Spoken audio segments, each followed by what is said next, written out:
Hello, I'm Bruce. And I'm Chad. And we are partners with Southern Wildlife And Southern Pest Management. And today we're going to answer some frequently asked questions about rats sent in by our clients. First up, what is attracting them? All right. So there's a combination of things going on here. Honestly, they can live off very basic food sources. Tall weeds, bird feeders, the drippings in a grill, heck, even dog excrement, and it's gross, but there is corn in a lot of dog food, and that is indigestible to the dogs. And once things take their course, if that's left behind at all, the rats can eat that. Also, they can be seeking shelter. So it really depends. Honestly, when we get there, we examine the property, the inside, outside, all of it. And when we're there, we'll tell you our recommendations in any case that may help not really repel them, but not attract them as much. Yeah, one thing I just want to add to that is, they're not necessarily just coming to your property for food. The other thing they're seeking is shelter. So it's a lot of times where people will hear them before they ever see them. Yep. All right, next question. Do I have rats or squirrels? One of the very common questions we get. It's really hard to say without us getting there and getting our eyes on the situation and seeing what kind of evidence they've left behind, whether that be feces or trails in the insulation. But one thing that can help us when you initially make the phone call, if you tell the person that answers the phone what time of day you're hearing it, that can be a good indicator as to what kind of animal we're dealing with. Now, it's not set in stone because, as with most things with wildlife, they don't have a set of rules. So it's just important to remember to give us as much information as you can, but know that usually we have to get out there to make any kind of surefire decision. Yes. All right. How do you catch the rats? That's a good question. Combination of different methods. It really depends. Live traps, kill traps. We make our baits in-house. Essentially, we start the trapping job off, using a certain type of trap. But as the days go on, if we are not effective, we will adjust everything from the traps to placement to the bait. The trick is these things can be afraid of new things. That's called, being neophobic. And we have to be careful as to how much we adjust in our process, It's good that you brought that up because it brings me to a question that I saw on here. Yeah, can I trap them on my own? And while yes, it may seem easy to trap them on your own at first, we always advise it against this for a couple of reasons. One, with rats especially, they can become educated very quickly. So if, say, you catch one in a trap, if the young from that one sees a dead animal in that trap, it now will associate that trap with danger. And the bait. And even the bait, yeah. Yep, so we always advise, you can go on Google and probably find out numerous ways to trap these things, but eventually you end up having to call us anyway, and it just makes our job, more difficult, which then that cost can be passed on to you. So just always call us first. We can kind of steer you in the right direction over the phone. And then just go from there. Perfect. All right. And this question is, my house is clean. Why do I have them? Okay, now we do get this question a lot, and obviously the cleanliness of your house can have an effect on whether or not you're attracting these things to some extent. But we do a lot of rat trapping in homes that are spotless. I mean, yes. You would never imagine rats be there, but as Chad mentioned before, they could be coming there because your neighbors aren't cleaning up the dog feces. Construction could be pushing them over. They could be coming there just for shelter. Mm-hmm. Or maybe there's scent markers left from a previous owner, and that's kind of attracting them to your home. So it really just depends. Obviously, you want to be as clean as possible, but even the cleanest houses, do have rats. Yeah, it's hard to control the neighbors, so you just, you never know. Yeah. Next up, okay. How are they even getting in? All right. So a bunch of different ways. Rats, unlike some other animals like gray squirrels, usually will stick around high and they find their own ways in. Rats can come in high, they can come in low.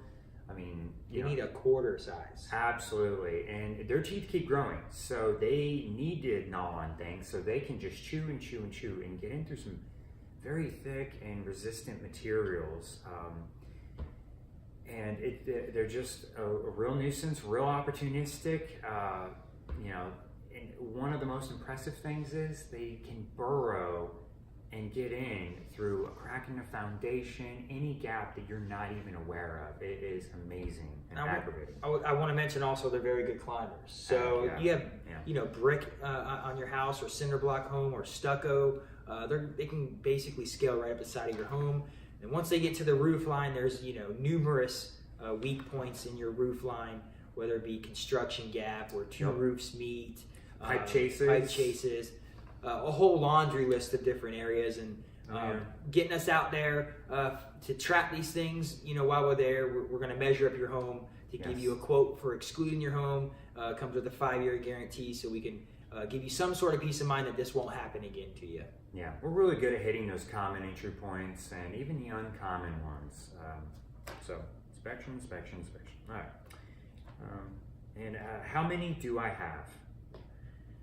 All right, well, that's a real hard question to answer without getting our eyes on the situation, and oftentimes can be very difficult even when we get our eyes on it. One rat urinates and defecates, basically everywhere it's walking. So, if you've had, just say it's one rat in your home, but it has gone unchecked for, just a lengthy period of time, that one rat could be responsible for a lot of sign, and it may make it look like there's a lot of them. But a couple ways to tell is, we identify like different sizes of the feces that can kind of help us, and the amount does help us, the amount of, trails in the insulation. But really just once we start trapping, it helps us get a good idea of kind of, the family group that may or may not be there. Oh yeah, absolutely. All right, next up, how can I prevent this from happening? Well, as we said, exclusion and trapping.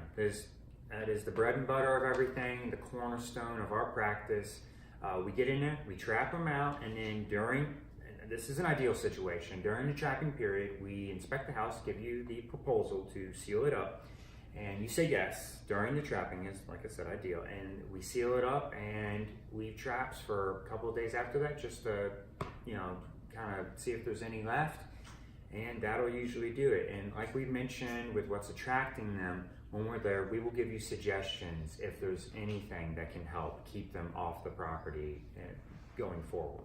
Yeah, depending on your situation, it may require, after trapping, exclusion, you may require some sort of baiting program. Just kind of depends on what the conditions are, outside, and kind of what your neighbors are doing to attract them or whatever. But I also want to note that, again, all of our exclusion work comes with a 5-year guarantee. And when we're measuring your home for exclusion, as we said, they do only need like a quarter-sized opening to get in. And as Chad mentioned, their teeth never stop growing. So essentially, even if the hole is a little bit smaller than a quarter, they would just have to chew a little bit to get in. But we don't go crazy, right? So we find common access points and even like secondary and like third most common access points. But we don't go crazy. We can't wrap your whole house in metal. And we also don't want to. We want to do what's best for your pocketbook, but also keep you protected from the wildlife. Yeah, absolutely. All right, next up, let's see. This one here. Okay, all right. If they're outside and not inside, should I worry about it? I think so, yeah. I mean, this is why. It's because, like Chad mentioned in the beginning, there is a dispersal. So at some point, wherever they're at is not going to be able to support enough numbers. So they are going to disperse, find other areas to go, and the outside's not going to protect them from all the elements either. So then they're going to want to find maybe an area that they're going to feel more protected. And then if you have, kids and kids drop a little bit of food here and there, then now they found shelter and they can also find food, and now they don't have to leave. So I think if you're seeing a lot of them outside, it's probably a really, really good idea to get on either some sort of baiting program or, have someone come out there and start, knocking down the numbers.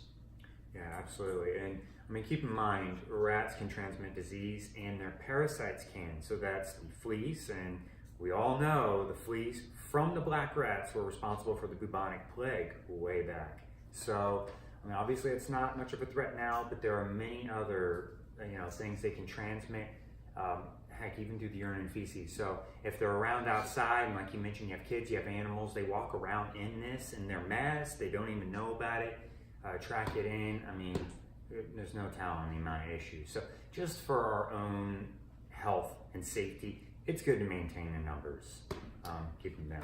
So. Last question, will trapping hurt my kids or animals?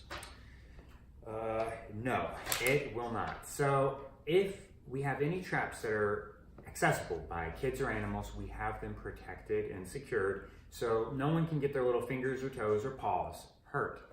And we go even a step further. The baits we use do not typically attract animals. We try to stay away from these things, stay away from anything with allergens and what have you.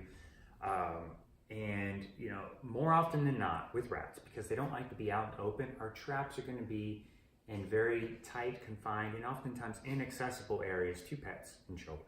So, and if there is ever any issue, we even have live traps that are pretty safe. There's small cages and what have you. So, really depends on the situation, but we do our best to make sure people are not at risk. He'd also mentioned bait earlier. That's another thing. If we did a baiting program after you excluded the house, we make sure that bait is secured and that no one can be poisoned or hurt. So it's very important. And that looks like that's it. So if you have any more questions or concerns, obviously visit our website or give us a call, 678-935-5900. Thank you. Thank you. See you.